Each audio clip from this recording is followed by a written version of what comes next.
So ons het leierskapvergadering hierdie week gehad en toe dit is daar's 2 vergaderings in 'n jaar wat my ma wat is dit, 'n biskopsrol, wat is die rol wat sy vervul? Die oorsigrol vervul.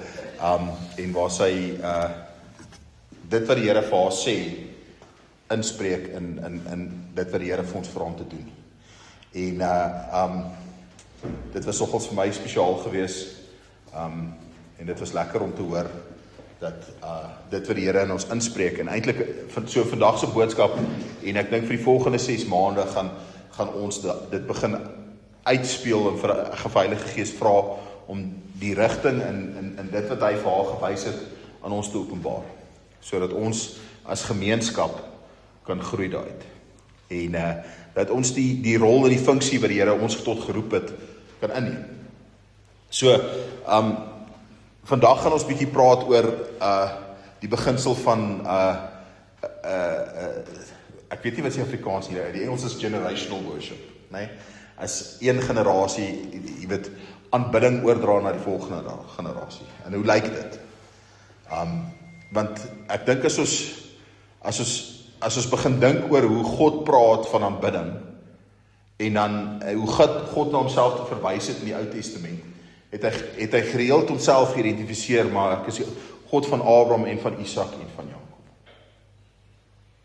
So daar's iets in generasies, met ander woorde, hy is die God van Thys en hy is die God van Pieter en hy is die God van Danek en Lukas en Isabella en Rebecca en julle verstaan, hè? Daai ding van, okay, maar daar's 'n generasie wat vloei.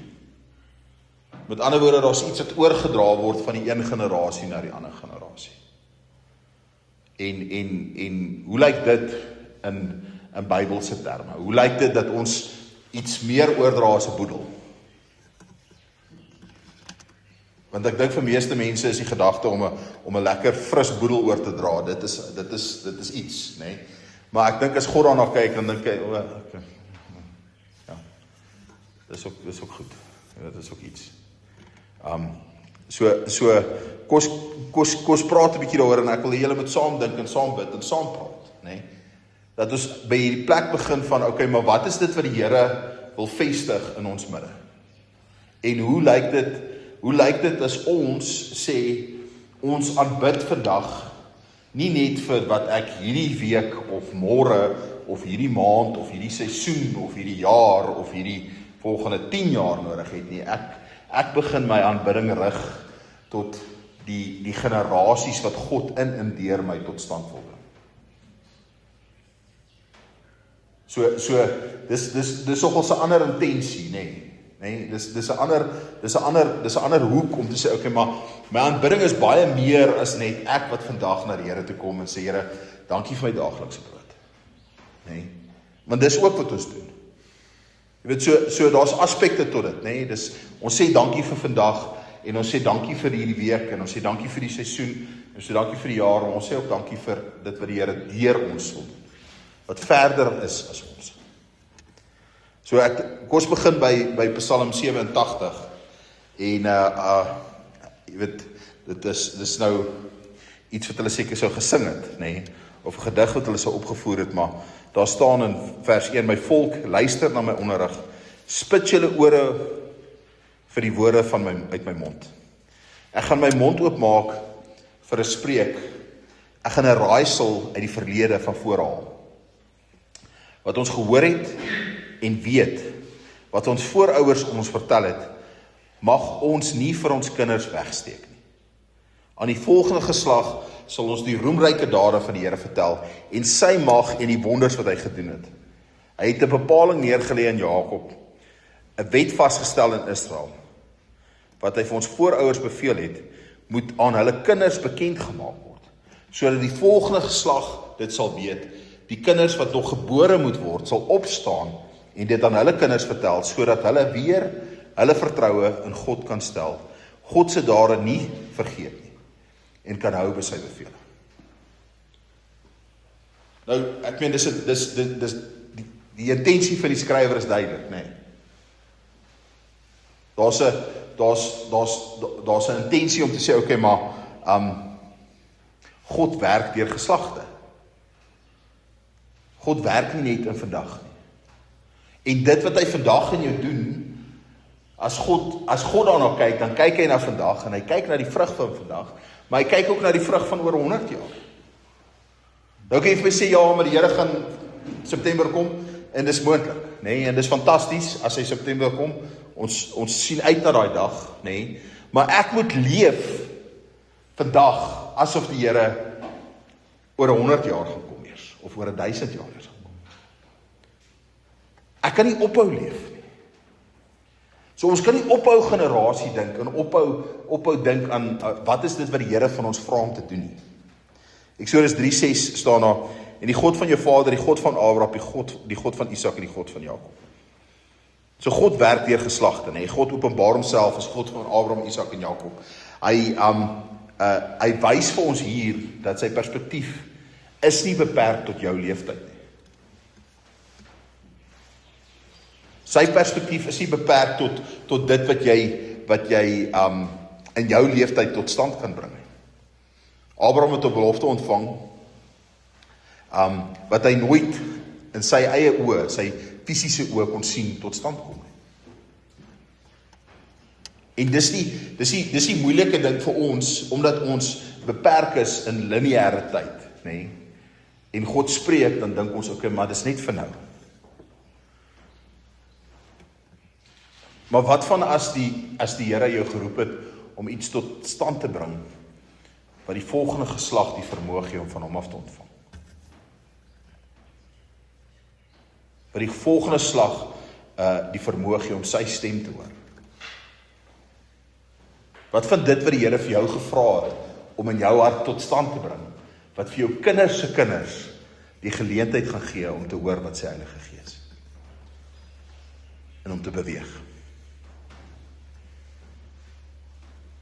En ek dink die beginsel wat ek met die eerste punt wil vasmaak is dat die volgende geslag kan net dit ontvang wat die vorige geslag gedra het.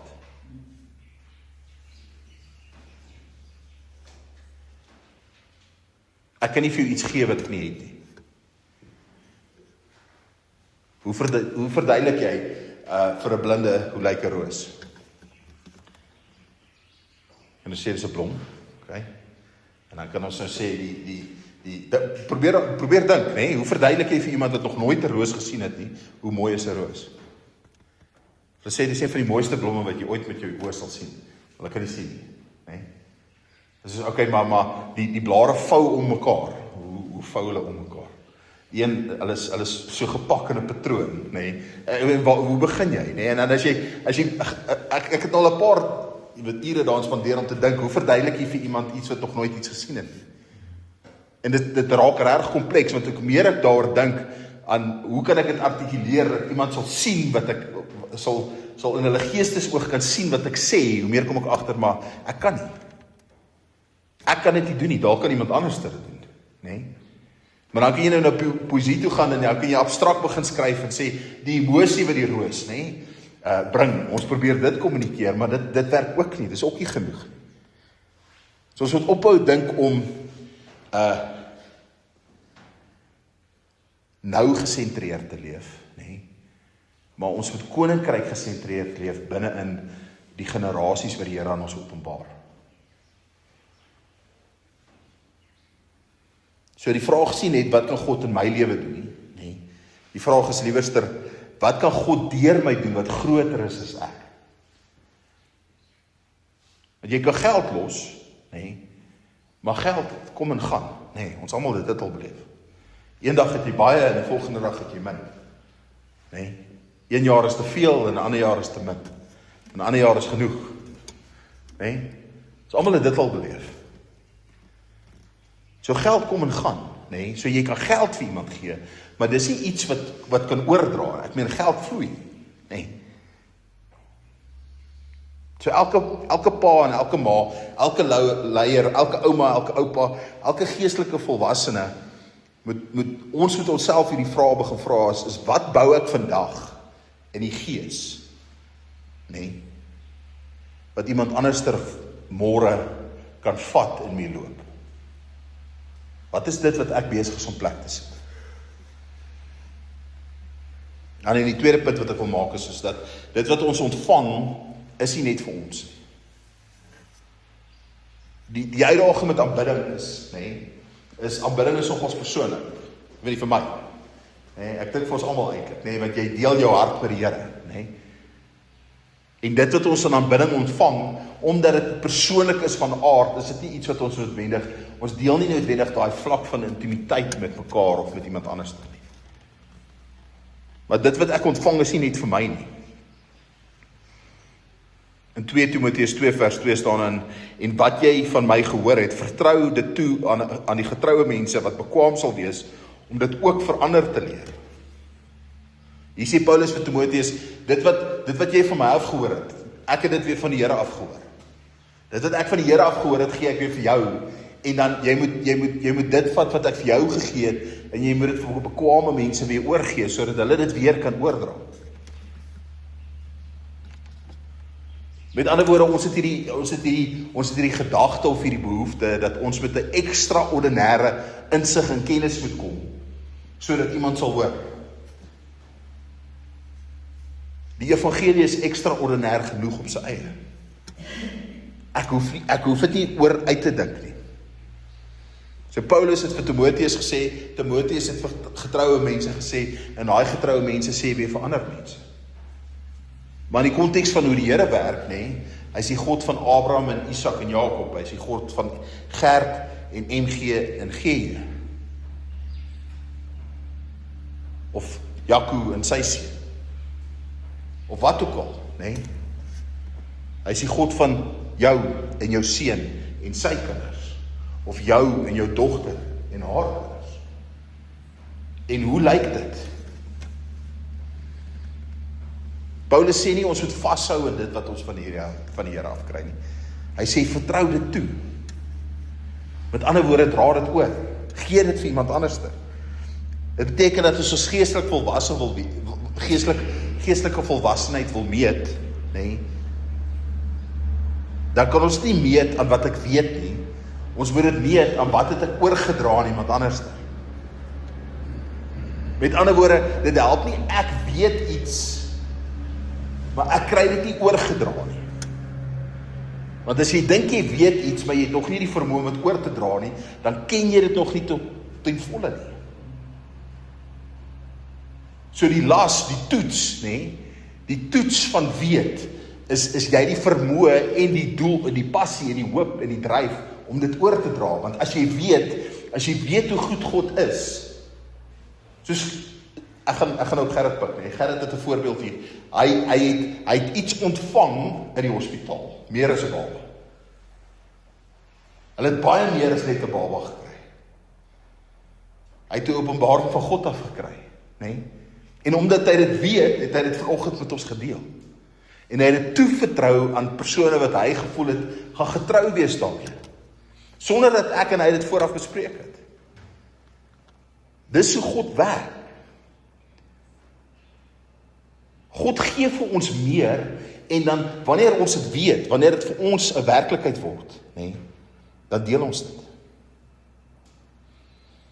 So ons meet nie meer ons geestelike volwassenheid aan ons kennis van die woord.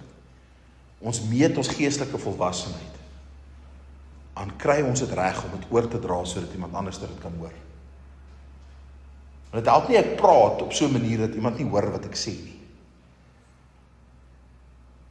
Baie mense praat, maar as hulle klaar gepraat het, wat het hulle gesê? Jy verstaan nie wat hulle gesê het nie. Nou praat ek en my pa nou die dag. Nou praat ons oor 'n spesifieke situasie en sê ek vir hom, partykeer kom 'n boodskap van 'n spesifieke persoon af. En omdat die boodskap van daai persoon afkom, is dit moeilik vir 'n individu om daai boodskap te vat, Iemand sê dalk iets en dan sit nou iemand wat jy nie noodwendig iets van hom wil vat nie.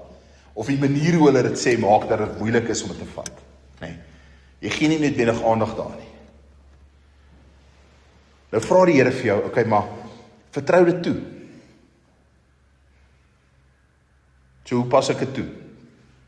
Ons moet onsself vra, is wat het ek ontvang van die vorige geslag af? Praat nie van wat het jy geërf fisies nie. Wat is die waardes, wat is die geestelike realiteite, die geestelike waardes wat die Here vir jou oorgedra het? Wie het dit in my belê? Wat het God deur hulle in my gevorm? En aan wie kan ek dit nou oordra? Vir wie kan ek dit weer gee?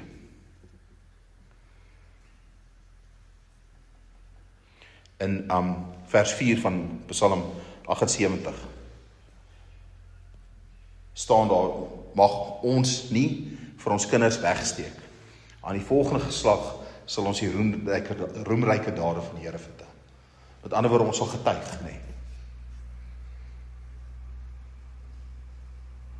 So ons mag nie aan ons kinders wegsteek nie, ons moet dit aan hulle oordra, en ons moet dit met passie oordra. Met ander woorde, ons moet begin, nee, wanneer ons praat met ander mense, moet ons begin by, waar het God jou ontmoet? So hierdie is jou sleutels, nee. Hierdie is sleutels met hoe getuig ek. Hoe dra ek oor, en hierdie is nie hoe getuig ek aan die tannie by OK, of die ou by Wow Café, of die ou by die koöperasie nie, nee. Hoe getuig ek teenoor my kinders? Ek sê vir my kinders, hoor hierso, dis wat die Here vir my gedoen het, en dis hoe hy dit vir my gedoen het. Ek sê vir hulle, ons het 'n wonderwerk hier nodig, en dan bid ons saam, en dan voorsien die Here 'n wonderwerk, en dan na die tyd, dan sê ek vir hulle, sien julle hoe getrou was die Here gewees? Ek deel met hulle, sodat hulle kan hoor uit my mond uit, hoe groot is die Here. En hoekom doen ons dit? Sodat hulle later kan sê, maar ek het gesien by my pa en my ma, dat die Here is getrou. Nee, ek het gesien by die pastoor, of by daai ou wat op die TV preek, of by hierdie ou, of hierdie geestelike leier, of ek het 'n geestelike pa, nie, ek het 'n pa. Julle hoor?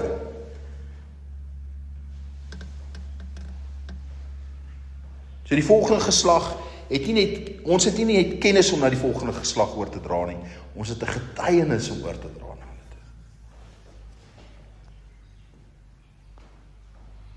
In Rigters 2:10 staan daar het 'n ander geslag na hulle opgekom, wat die Here nie geken het nie. En ook nie die werk wat hy vir Israel gedoen het nie. Nou die volgende geslag, gaan nie noodwendig die Here ken, as ons hulle nie van hom leer nie. En ons is vandag in omstandighede, waar die wêreld teiken jong mense. Direk. Die stelsels is daarop geskoei om jong mense af te breek, en ware stelsels tot nie te maak. En ons het 'n verantwoordelikheid. So daar's 'n ernstige waarskuwing oor hierdie oordrag van een generasie na die volgende, nee. Die vorige geslag het God geken, maar die huidige geslag ken hom nie. Nou as jy bewyse daarvan wil hê, nee, moenie my woord vat nie. Nee, gaan hierdie week, dan bel jy die dominee in Pieterstein, nee, of jy bel die dominee in Lindley, of jy bel die dominee in Reitz, bel enige met wie jy gemaklik is, nee. Dan vra jy vir hulle, hoeveel mense het in hulle kerk gesit 50 jaar terug? En dan vra jy vir hulle, hoeveel mense sit nou in 'n Sondag in hulle kerk? Nee, maar ons het verstedelik. Nee, ons het nie so verstedelik. Die dorp se getalle het dalk stil gestaan, nee, dit het dalk nie meer geword nie, maar daar is nog steeds 1500 mense, nee, wat in Lindley se dorp self bly. As hulle 40 mense op die kerk sit op 'n Sondag, is dit baie. Waar is die mense? Wat is die verskoning? Selfde met Pieterstein. Selfde met Reitz, selfde met elke dorp, selfde met die stede. Wat het gebeur van een generasie na die volgende generasie? Hoekom het ons dit nie reg gekry om die evangelie oor te dra nie? Hoekom het ons dit nie reg gekry om vir die volgende geslag te wys? En die rede hoekom ons dit nie reg gekry het nie, is want geloof is nie iets wat jy kan erf nie. Geloof is nie iets wat jy in 'n testament kan skryf en sê, ek gee my geloof vir jou. Bou voort. Dit werk nie so nie. Wie daai groot Hollandse Bybels nog in die huis? Maat nog een, nee. Wie kan jy as kind onthou, dan jy daai groot Hollandse Bybel deurgeblaai, dan kan jy nie, jy verstaan nie eens wat daar staan nie, nee? Of daar was so, wat was daar so, die voorstokkie waarmee hierdie ding moes blaai, jy mag nie eens jou hand gebruik het nie, nee? Was ons nie? Okay, maar daai Bybel het van die plaas af gekom, nie van die dominee af nie. Nee, nou ek weet, jy kan, 'n kind kan 'n Bybel erf, nee? Of 'n gemeenskap kan 'n gebou erf, 'n kerkgebou erf. Julle stem saam, nee? Ek meen 'n gemeenskap kan 'n gebou erf. 'n Entiteit kan oorgedra word van een individu na 'n volgende individu toe, of van 'n groep individue na weer 'n groep individue toe, nee? Jy kan 'n Christelike huis erf. Nee, ons kan vandag saam staan en sê, ons koop 'n huis en ons sit 'n Christelike huis op vir kinders of ongehuurde moeders, en dis 'n Christelike huis.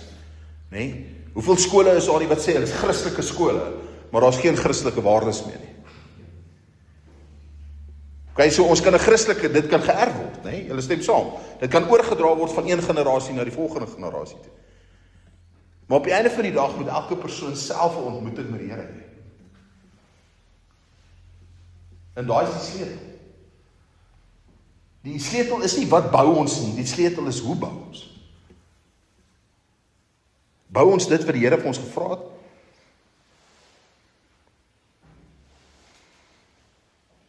So ons doel moet nie wees om te sê, my kinders moet geloof hê nie, ons doel moet wees om te sê, my kinders moet die God van geloof leer ken.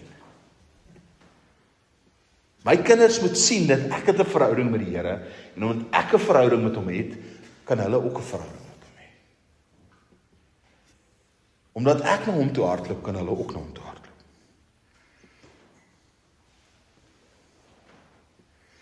So hierdie oorgeërfde geloof, nee, 'n gewilde woord daarvoor, veral in vernuwingsbewegings, nee, is godsdienst en tradisie, nee, oorgeërfde geloof, nee, moet persoonlike geloof word. Hierdie institusionele, dankie Gert, my woorde is min vandag, nee. Hierdie institusionele geloof, nee, moet persoonlike geloof word. Ons moet by daai plek kom waar my verhouding met die Here, nee, ek moet my hart op my mou dra. Ek moet my verhouding met die Here op my mou dra. Nie om te brag daarmee nie, maar om dit te kan oordra aan getroue mense. Nou, iets wat ons kan sien, nee, is dat die volgende geslag kopieer nie net nie. Hulle het hulle eie idee, nee. Dit is elke keer so.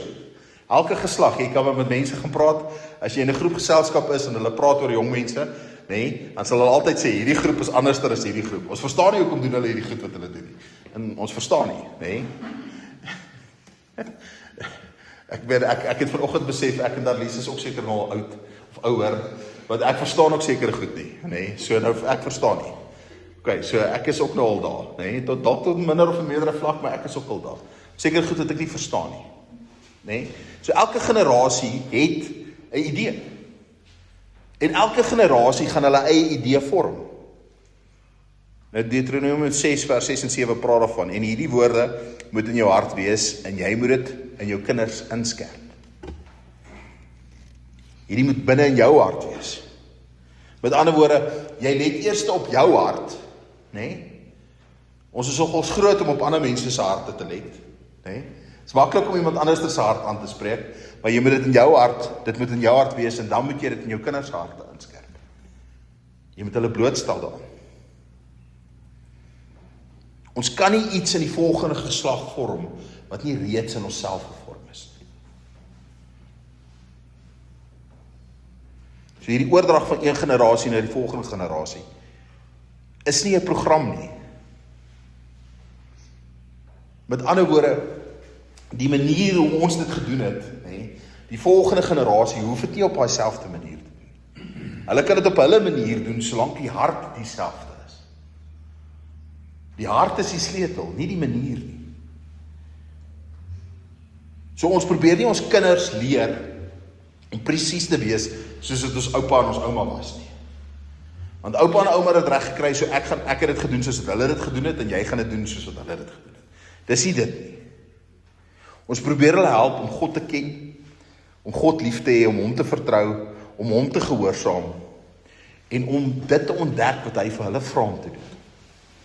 Op die manier wat hy vir hulle vra om dit te doen. Nou gee ons vir hulle, hierdie wortels van geloof, sonder om hulle vlerke weg te neem. Dan gee ons vir hulle die vermoë om hulle geloof uit te leef, sonder om hulle vlerke te knip. En ek dink dit is een van die sleutels van hoekom ons, as ons dink aan geloof na die reformatie, nee? Mense begin dink aan kerk, in die tydlyn van kerk, nee? Kerk het begin die dag toe Jesus opgevaar het iemand. Stem julle saam met my? Nee? Toe het kerk formeel begin. Okay? En daar was die kerk in Jerusalem en daar was die kerk in Rome gewees. So 60, 70 jaar na dit het hulle self begin organiseer en daar was formele kerk gewees. Nee?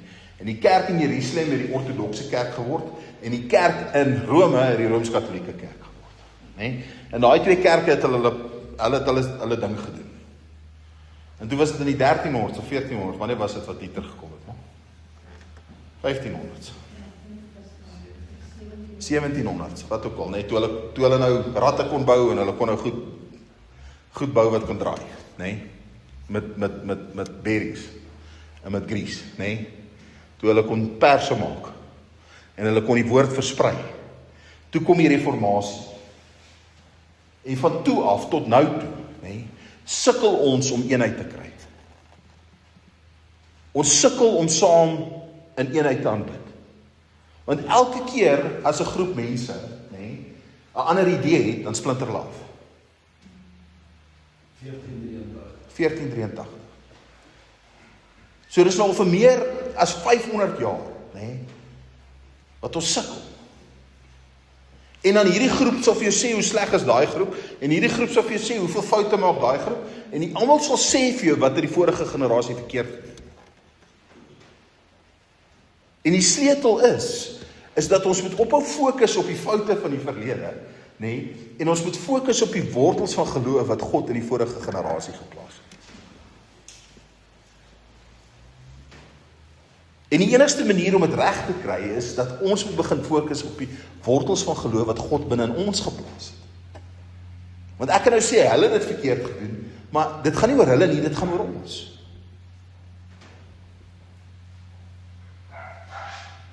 So ons gee aan die volgende geslag wortels sonder om hulle vlerke te knip. Nou, as jy disippelskap handleidings begin lees, nee, dan wil dit voorkom asof die doel van disippelskap is om mense te kry om binne in 'n sekere raamwerk op te tree. Wie het al disippelskap so beleef? Nee? Of disippelskapskursusse so beleef? Nee? Die doel van die kursus is om jou te kry om jou gedrag te verander. Nee?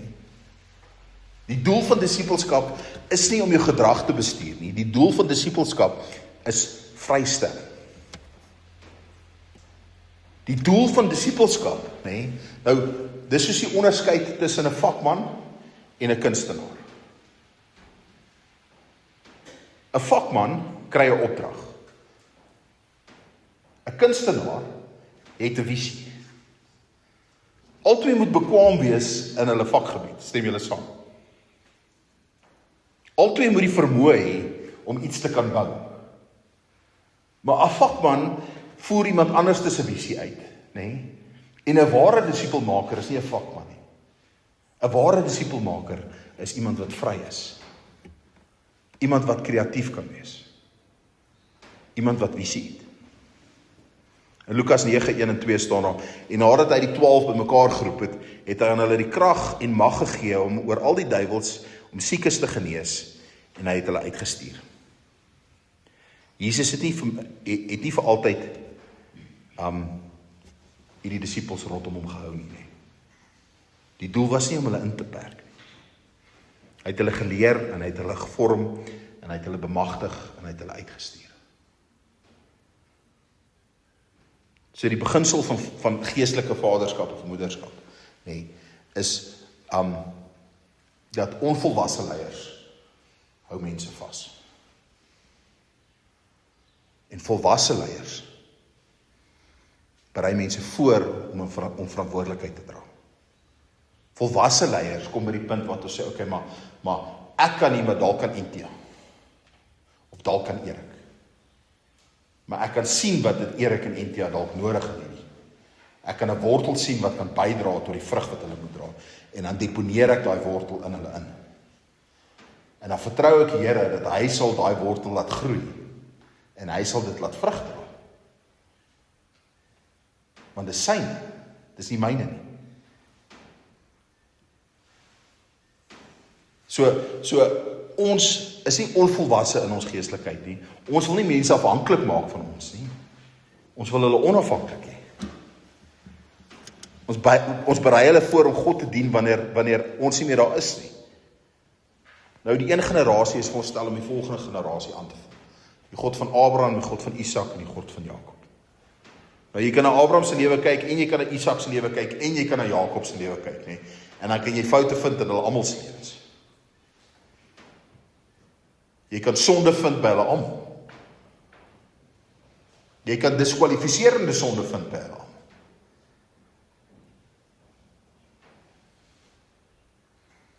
1 Korintiërs 12 staan daar, want net soos die liggaam een is en baie lede het, so ook Christus, nê? Ons is kerk is 'n liggaam. Stem julle saam met daai beginsel, nê? Ons is 'n liggaam. Met ander woorde, ek is nie die belangrikste deel van die liggaam nie, nê? Ek is maar net 'n gedeelte van die liggaam.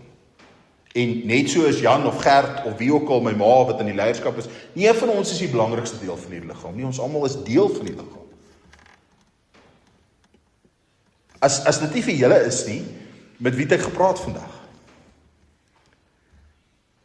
Ons almal het 'n rol om te vervul en die liggaam het verskillende dele, maar daar's een hoof en die hoof is Christus en hierdie selfde beginsel geld vir die generasies, nê? Die jonger en die ouer geslag hoef nie dieselfde te wees om een te wees.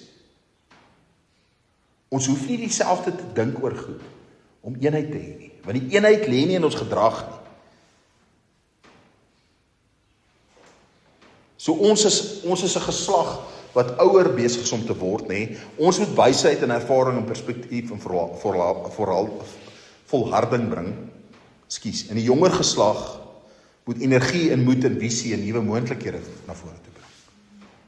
Ons moet daai rolle verstaan en ons moet daai rolle embrace. En dan moet ons vir die Here sê, okay, maar wys vir ons hoe lyk hierdie rolle en help ons om dit in te bring. Help ons om dit tot stand te bring. So die koninkryk is nie 'n kompetisie van die een generasie na die volgende generasie. Dis 'n samewerking van oorgee.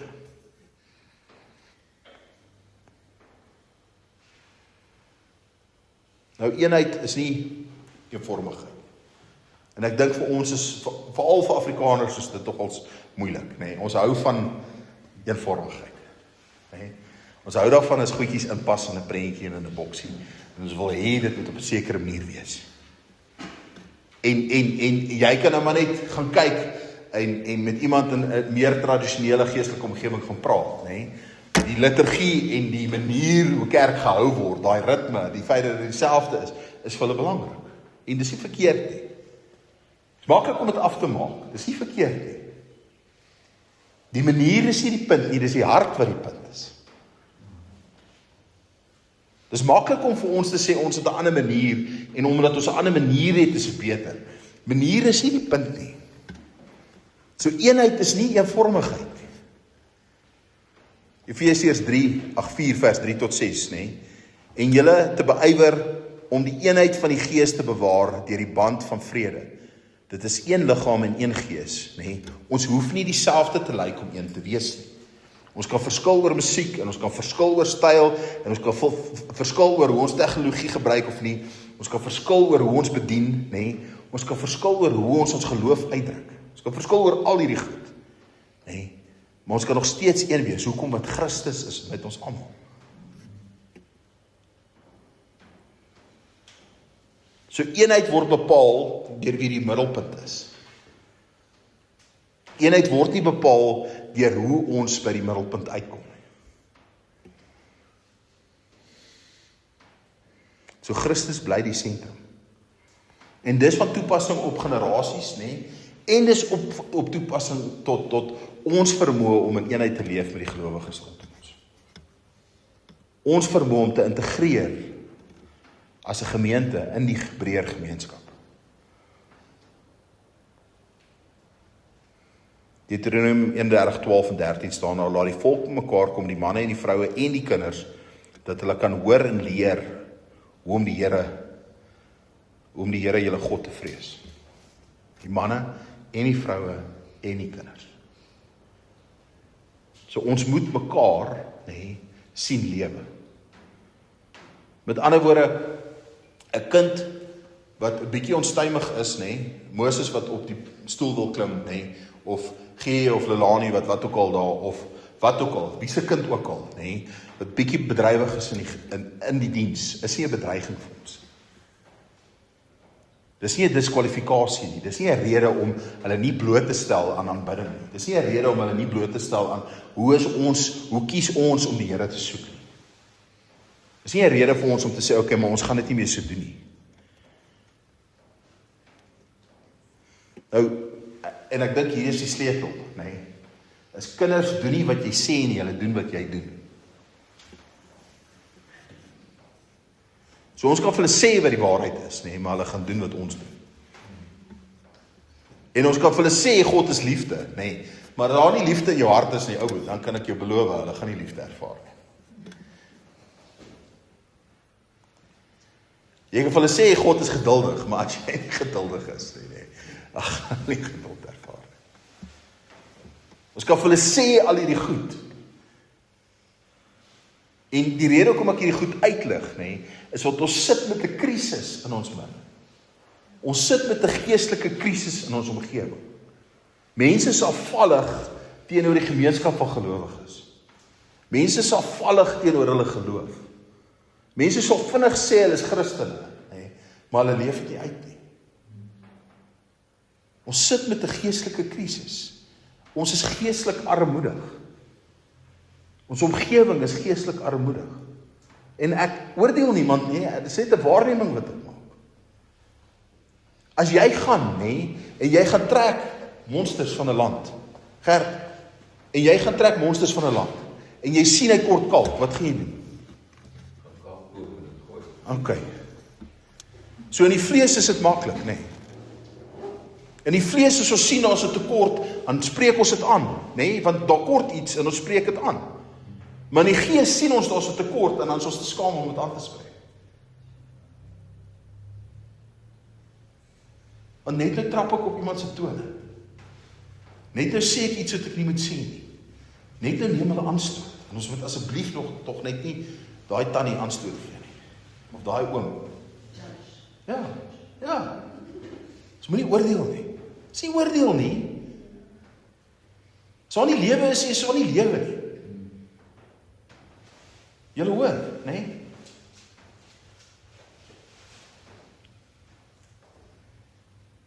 So geestelike waarhede word nie net geleer nie, dit moet geleef word.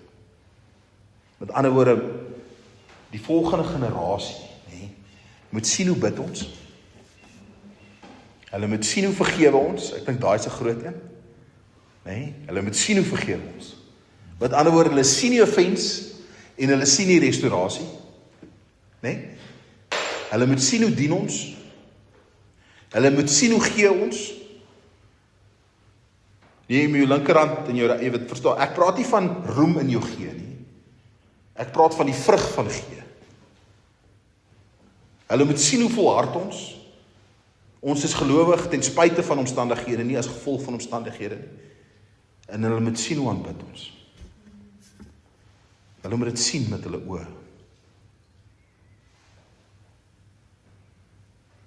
Ek luister, ek het dit by die leierskapsvergadering gedeel, hoe 'n ortodokse priester, hy praat oor hoeveel genade het die Here vir Judas gehad. Hoeveel genade het Jesus vir hom gehad. En die stelling wat ek maak is, hy sê, God het geweet, Judas sukkel met geld. Maar hy het nog steeds vir hom die beursie gegee. Nou, hulle perspektief is, nee, dat God het vir hom die besie gegee, want Jesus het gesê, laat hy liewerster van my af steel as van iemand anders. Want hy gaan steel. Want ek is genoeg, maar ek sal vergewe vir sy sonde. God se genade is genoeg vir jou, hy ken jou swakpunt. Hy ken jou onvermoë. Hy ken jou beperking. En hier kom ons nou by die sleutel, ons is amper klaar. Die grootste erfenis is nie wat ons het nie, maar wie ons word. Die grootste erfenis wat jy kan oordra na die volgende generasie, is nie hoeveel grond gee jy vir hulle, of hoeveel polisse jy betaal elke maand, of hoeveel beeste gee jy vir hulle, of hoeveel dit, of hoeveel dat, of wat se bedryf draai jy oor nie. Die grootste erfenis wat jy vir jou volgende geslag kan gee, is wie het jy geword as gevolg van Christus in jou.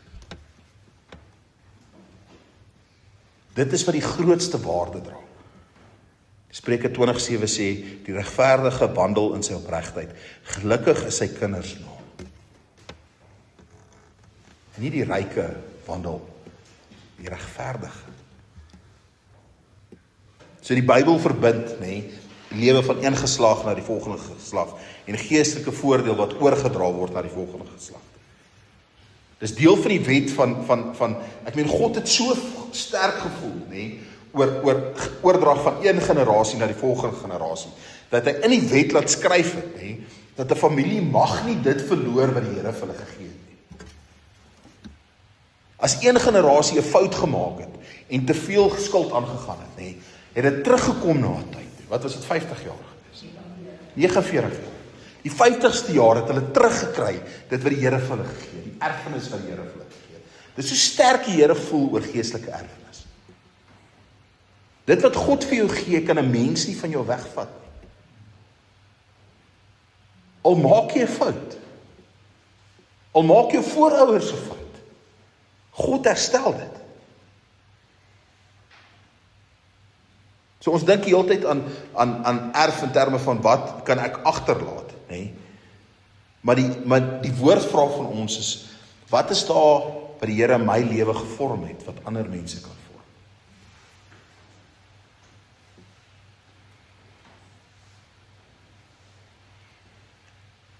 Ek wonder of, as ek aan my kinderdae dink, en ek dink aan al die goed wat my ouers vir my gegee het, dan kan ek min van daai goed onthou. Ek kon net onthou dat hulle vir my gesorg het.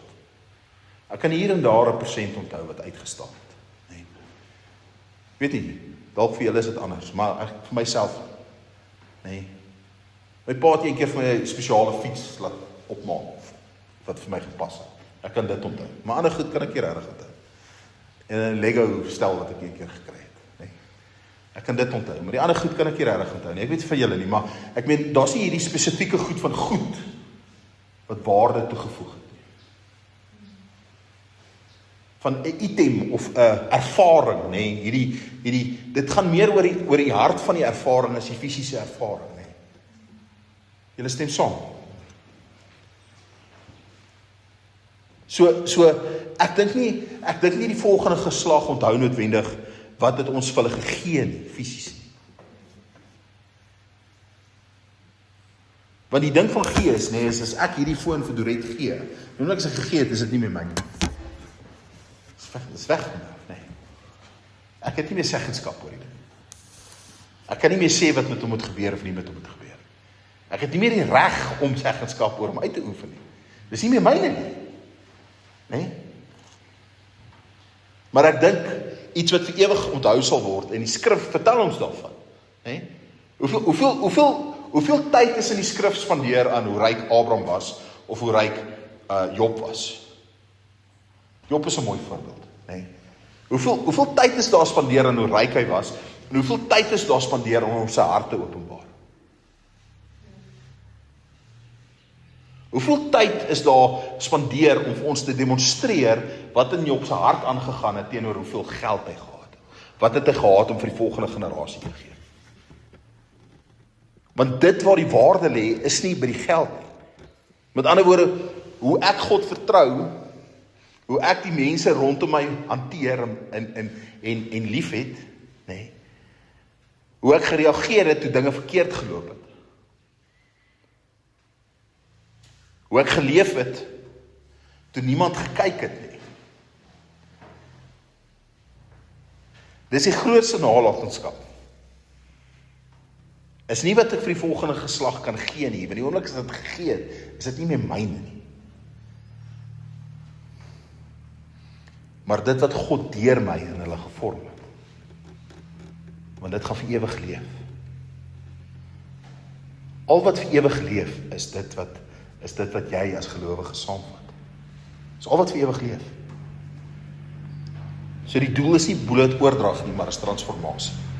Genesis 4:19 staan daar, my kinders vir wie ek in barensnood is, totdat Christus in julle gestalte sal kry. Galasiërs 4:19, skies. My kinders, vir wie ek weer in barensnood is, totdat Christus in julle gestalte sal kry. Met ander woorde, Paulus se doel was nie om te sê, jy moet iets, jy weet, daar's iets wat jy moet wees nie. Hy het gesê, Christus moet deel wees van julle.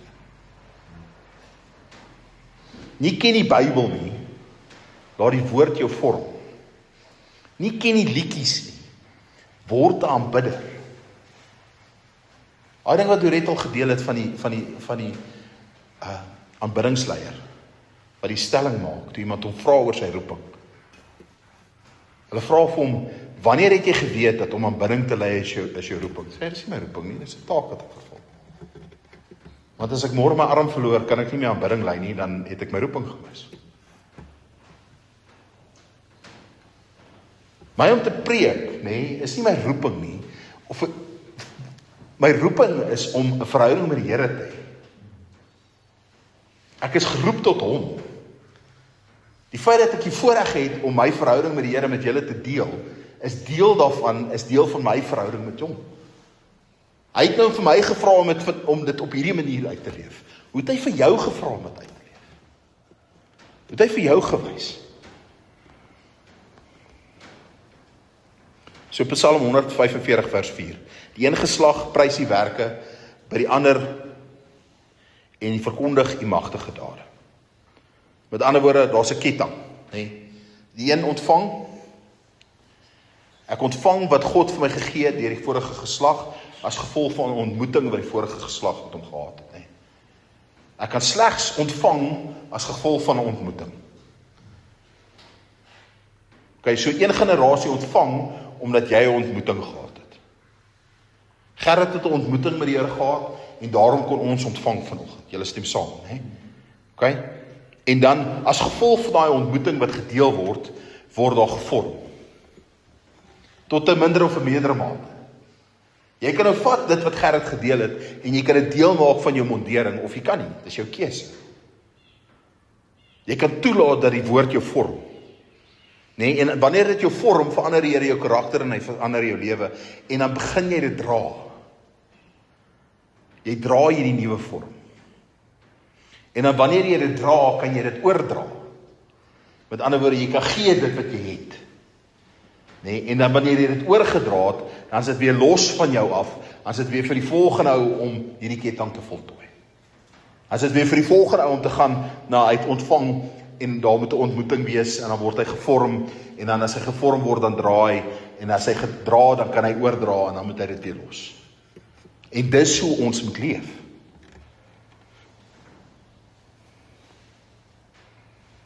So die vraag is nie, gaan julle hierdie preek onthou of was dit 'n goeie preek of wat ook al nie. Die vraag is wanneer my tyd verby is. Wanneer ek nie meer op aarde is nie, gaan daar mense die Here ken wat hom nie geken het vorentoe. Wanneer jy nie meer is nie, gaan jou kinders kan sê hulle ken die Here omdat jy geleef het. Nie sal hulle my kerk onthou nie, maar sal hulle die musiek onthou nie, of sal hulle die tradisies volhou nie, maar sal hulle die Here ken. Persoonlik en intiem.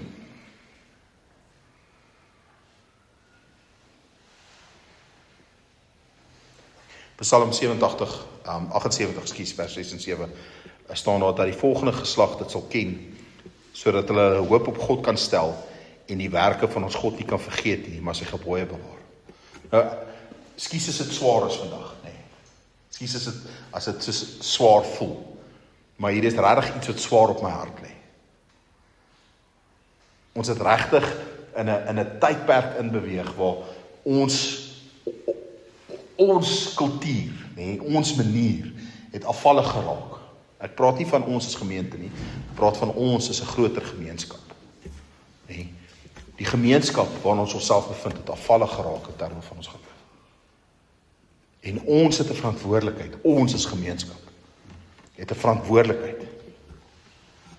So ek wil julle seën asseblief, sal julle jou oë sluit.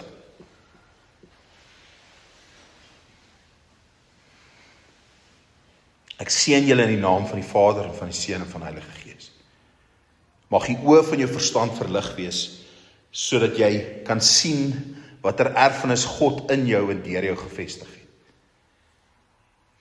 En wat hy in jou toevertrou het om oor te dra na die mense rondom jou. Mag jy openbaring ontvang om God se wil te erken, veral in die tye wanneer hy jou roep tot gehoorsaamheid of vaderskap of leiding of geestelike oordrag. Mag die stem van die Heilige Gees vir jou duideliker wees as al die geraas van die lewe. Al die verwarring en al die leuns van die vyand, sodat jy kan onderskei en kan hoor wanneer God sê, hierdie is die pad, stap. Ek seën jou met die genade en met die vreugde en met die vrede om raak te sien hoe God in en deur jou die mense rondom jou wil transformeer tot sy eer en tot sy heerlikheid. Mag jou lewe nie net van God praat nie, maar mag jou lewe God weerspieël. Mag Jesus Christus in elke faset van jou hart en van jou gedagtes en van jou karakter en van jou verhoudings en van jou lewe sigbaar wees. Mag jy die genade ontvang om nie vas te hou aan dit wat God deur jou begin het nie, maar om getrou te wees aan dit wat hy in die volgende geslag tot stand wil bring.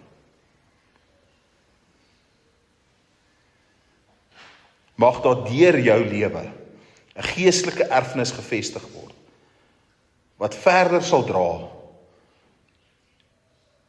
as jou eie leeftyd. Mag een geslag deur jou die Here leer ken, sodat hulle hom weer aan die volgende geslag kan verkondig. En mag die waarheid van Christus in jou, die hoop op heerlikheid, jou lewe en alles deur jou sal volbring. En ek seën julle hiermee in die naam van die Vader en van die Seun en van die Heilige Gees. Amen. Ja.